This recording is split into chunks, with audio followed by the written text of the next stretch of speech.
तो Maruti Suzuki desire ने दोस्तों वो करके दिखाया जो कि मारुति की किसी भी गाड़ी ने नहीं किया था। 5 स्टार की रेटिंग। अभी पूरे सोशल मीडिया में ये बात फैल चुकी है कि डिज़ायर को 5 स्टार की रेटिंग मिली थी। अभी ये देखकर ना बहुत से लोगों को यकीन ही नहीं हो रहा, स्पेशली टाटा महिंद्रा के जो फैन बॉयज थे वो ना बिल्कुल ही परेशान हो चुके हैं। अभी इस गाड़ी को बस 5 स्टार की रेटिंग नहीं मिले, साथ में इसका जो बॉडी शेल है उसको भी स्टेबल करके बताया गया है, जो कि अपने आप में काफ़ी एक बड़ी उपलब्धि है, क्योंकि बहुत से ऐसे 5 स्टार गाड़ियाँ अवेलेबल तो है लेकिन उन सभी गाड़ियों में स्टेबल बॉडी शेल नहीं आता which you get in the Maruti desire. अभी डिज़ायर के इस सक्सेस ने बहुत सारे जो सेफ्टी इन्फ्लुएंसर्स है या फिर जो यूट्यूबर्स है जो कि सेफ्टी के नाम पर मिस इन्फॉर्मेशन सोशल मीडिया पर फैला रहे थे, तो इनके बारे में तो अभी बात करेंगे ही। लेकिन मुझे ये भी काफ़ी ज़्यादा बुरा लगा कि बहुत से बड़े बड़े चैनल्स की कमेंट सेक्शन में काफ़ी सारे लोगों ने ऐसा कमेंट किया कि ग्लोबल एनकैप को सुजुकी ने पे किया है to get the 5 star rating. कुछ जो हमारे सोशल मीडिया के इन्फ्लुएंसर्स है उनका जो पूरा डेफिनेशन है बिल्ड क्वालिटी का वो भी अभी बदल चुका है। पहले स्विफ्ट को लेकर ना ये लोग बहुत ज़्यादा ज्ञान दे रहे थे रिगार्डिंग दी बिल्ड क्वालिटी, अभी उनका कुछ और ही कहना है।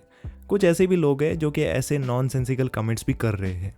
एनीवेज इनका तो कुछ होने नहीं वाला, लेकिन मैं आपको ये ज़रूर से बता सकता हूँ कि एक्चुअल सेफ्टी होती क्या है और इस डिज़ायर ने किस तरीके से 5 स्टार की जो रेटिंग है ना वो स्कोर कर दी। सब कुछ मैं आपको इसी वीडियो में बताऊंगा। अभी आगे बढ़ने से पहले एज अ डिस्क्लेमर मैं आपको बताना चाहता हूँ कि मैं कोई भी ऑटोमोबाइल एक्सपर्ट नहीं हूँ। ये जो भी नॉलेज मैं आपसे शेयर कर रहा हूँ ये मेरी खुद की रिसर्च है, तो अगर मैं कोई भी गलती करता हूँ तो ज़रूर से कमेंट सेक्शन में आप क्रिटिसाइज़ कर सकते हो।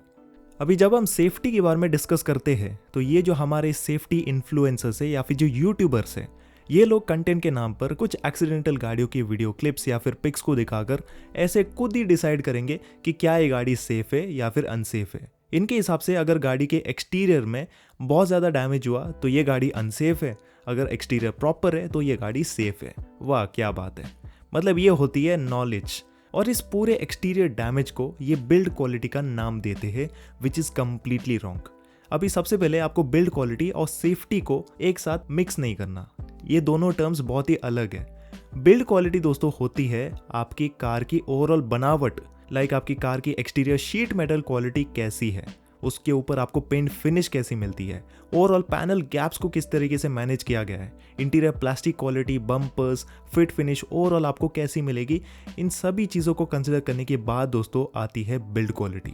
और बिल्ड क्वालिटी के अच्छे या फिर ना अच्छे होने से सेफ्टी से कोई भी ताल्लुक नहीं है। अभी safety is a complete different topic. इसके अलावा ये जो महान यूट्यूबर्स है ना ये कुछ ऐसी भी चीज़ें बताती है, लाइक ये जो ओवरऑल मेटल की चद्दर है जिसको हम शीट मेटल के नाम से जानते हैं, अगर ये मेटल की चद्दर बहुत ज़्यादा स्ट्रॉन्गर होती है तब आपको ये एक्सीडेंट से बचाएगी, और अगर ये बहुत ही ज़्यादा वीकर हुई तब गाड़ी बिल्कुल ही अनसेफ है, विच इज़ कम्प्लीटली रॉन्ग। मैं आपको सिंपल सा इसका एक एग्जाम्पल देना चाहता हूँ। जीप की रैंगलर जो कि globally one of the most popular SUV है, शीट मेटल क्वालिटी उसकी बिल्कुल ही मजबूत है। जो पुराने टाइम में एचएम के एम्बेसडर या फिर जो बोलेरो आती है ना उस टाइप वाला आपको शीट मेटल इसमें मिलती है। और according to this safety influencers इसको 5 स्टार की रेटिंग मिलनी चाहिए थी, बट यूरो एनकैप में इस गाड़ी को मिले 0 स्टार की रेटिंग, जो कि इवन स्विफ्ट से भी कम थे। और 0 स्टार मिलने का जो मेन कारण था वो थी ओवरली स्टिफ शीट मेटल। होता क्या है कि जो पूरा बोनेट वाला एरिया होता है ना वो एक्चुअल में क्रम्पल जोन के जैसा काम करता है in terms of safety. Crumple zone मतलब अगर किसी गाड़ी का एक्सीडेंट हो जाता है तो ये जो पूरा एरिया है ना ये कंप्लीटली चकनाचूर होगा, ताकि ज़्यादा से ज़्यादा एक्सीडेंटल फोर्स को ये एब्जॉर्ब करे अपने अंदर। अब इससे होगा क्या कि जो फोर्स अंदर कैबिन में जाने वाला था उसको ये पूरा एब्जॉर्ब करेगा और इसकी वजह से अंदर बैठे पैसेंजर्स सेफ रहेंगे। अभी अगर किसी गाड़ी में बहुत ही ज़्यादा हार्ड शीट मेटल क्वालिटी दी जाएगी लाइक दी बोलेरो, तो होगा क्या कि बाहर से उसमें डैमेजेस ज़्यादा नहीं होंगे, पूरा जो फोर्स है ना वो पैसेंजर्स के टूवर्ड्स जाएगा, कैबिन में जाएगा, जिसकी वजह से पैसेंजर्स को एक्सटर्नल डैमेजेस तो नहीं आएंगे लेकिन इंटरनली उनके जो ऑर्गन्स है, जो उनके स्पाइन से जो हड्डियाँ है ना वो टूट सकती है। तो ये होती है दोस्तों importance of the crumple zone.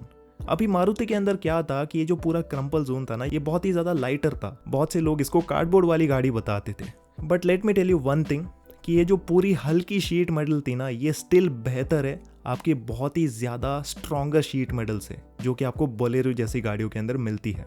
क्योंकि नाजुक होने के बावजूद भी कुछ लेवल पर जो फोर्स है ना उसको ये एब्जॉर्ब कर पाती है, but still it was not enough. तो इसलिए मारुति सुजुकी ने अपने न्यू बलिनो के साथ इस पूरे शीट मेटल क्वालिटी को रीडिज़ाइन किया है, री इंजीनियर किया है, जिसकी वजह से पहले से ये ज़्यादा बेहतर हो चुकी है।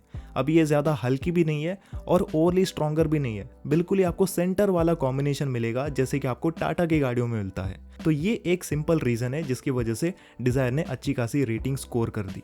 अब ये जो पूरा क्रम्पल जोन वाला फंडा है ना, ये बस 5% वाली चीज़ है। उसके बाद पेडेस्ट्रियन सेफ्टी नाम की भी चीज़ होती है। अगर आपकी शीट मेटल को ओवरली स्टिफर बनाया जाएगा तो पेडेस्ट्रियन सेफ्टी के हिसाब से गाड़ी को काफ़ी कम पॉइंट्स मिलेंगे, विच इज़ नॉट एक्सेप्टेबल। तो जो भी लोग अम्बासिडर या फिर बोलेरो जैसी गाड़ियों के एक्सटर्नल शीट मेटल क्वालिटी को देखकर उन गाड़ियों को सेफर घोषित करते हैं, उनके लिए ये एक बहुत ही बड़ा सबक है। इसके अलावा दोस्तों, आपकी जो शासी है या फिर जो आपका स्ट्रक्चर होता है वो भी बहुत मैटर करता है। लोगों को इसके बारे में पता ही नहीं है। आपका जो पूरा शासी होता है ना, उसमें बस एक टाइप वाला मेटल यूज़ नहीं किया जाता, उसमें अलग अलग मेटल का कॉम्बिनेशन होता है। कुछ मेटल्स बहुत ही ज़्यादा स्ट्रॉन्गर होते हैं, कुछ मेटल्स फ्लेक्सिबल और कुछ मेटल्स बहुत ही वीक होते हैं। और इसका सिंपल एग्जांपल है ये स्कोडा कुशाक का पूरा फ्रेम, जिसमें आप देख सकते हो कि अलग अलग टाइप वाले आपको मेटल्स है ना वो देखने को मिलेंगे। और ये अलग अलग टाइप वाले जो मेटल्स है ना, ये एक्चुअल में फोर्स को प्रॉपर वे में डिस्ट्रीब्यूट करने में मदद करती है।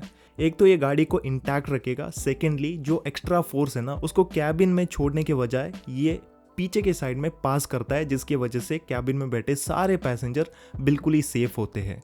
सो अगली बार कार के एक्सीडेंट को देखकर बस उसके एक्सटीरियर को मत देखना, असली जो काम है ना ये शासी भी करती है, जिसको बहुत सारे लोग इग्नोर करते हैं। इसके अलावा एक और चीज़ मैं आपको बताना भूल गया कि इंजन बे वाला जो एरिया होता है ना उसको भी प्रॉपर वे में डिज़ाइन करना पड़ता है। अगर वहाँ पर ना प्रॉपर वे में इंजन को प्लेस नहीं करेंगे, प्रॉपर वे में जगह नहीं बनाएंगे, तो ये गाड़ी बिल्कुल ही अनसेफ बन जाएगी। अभी पुरानी वाली जो हैरियर थी उसमें एक बहुत ही बड़ी प्रॉब्लम थी। उसमें जो फिएट का डीजल इंजन आता था उसको बहुत ही रॉन्ग वे में प्लेस किया गया था, जिसके वजह से पैसेंजर्स के नीज में बहुत ही इंजुरीज आ सकते थे during the time of accident. यही एक रीज़न था जिसके वजह से हैरियर का जो प्री फेसलिफ्ट मॉडल था उसकी कभी टेस्टिंग नहीं की गई थी इन दी ग्लोबल एनकैप। लेकिन अभी फेसलिफ्टेड मॉडल के अंदर उन लोगों ने इस चीज़ को इम्प्रूव कर दिया है।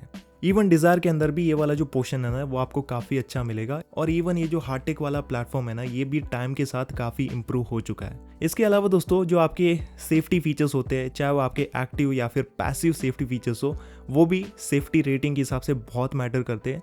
अभी डिज़ायर के अंदर क्या है कि आपको स्टैंडर्ड ही 6 airbags, electronic stability control, traction control, ABS, EBD, हिल असिस्ट, ऐसे बहुत सारे सेफ्टी फीचर्स आपको मिल जाते हैं, जिसकी वजह से ग्लोबल एनकैप हो या फिर भारत एनकैप, दोनों ही एनकैप्स के जो नॉर्म्स है ना उसको ये आराम से फुलफिल कर पाती है।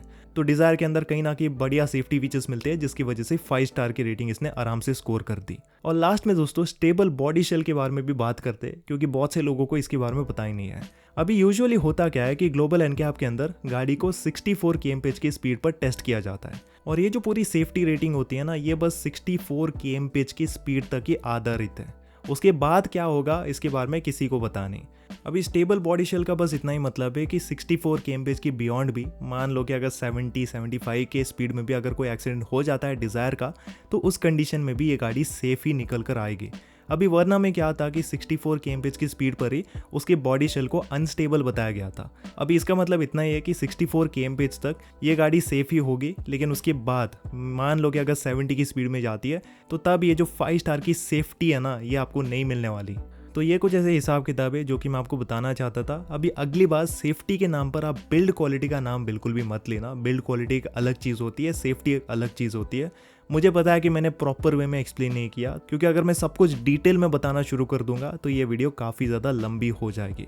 तो एनीवेज, थोड़ा बहुत तो आपको समझ में आ गया होगा difference between the safety and build quality, और साथ में डिज़ायर को क्यों एक्चुअल में इतनी अच्छी रेटिंग मिले उसके बारे में भी आपको समझ में आ गया होगा। बाकी देखो, अगर आपको ये वीडियो पसंद आई तो इस वीडियो को लाइक करना बिल्कुल भी मत भूलिएगा, और अपने दोस्तों के साथ, फैमिली के साथ भी इस वीडियो को शेयर करना, क्योंकि बहुत ही इंपॉर्टेंट टॉपिक है। इसी के साथ चलिए मिलते हैं आपसे अगली वीडियो के अंदर। तब तक के लिए goodbye and take care.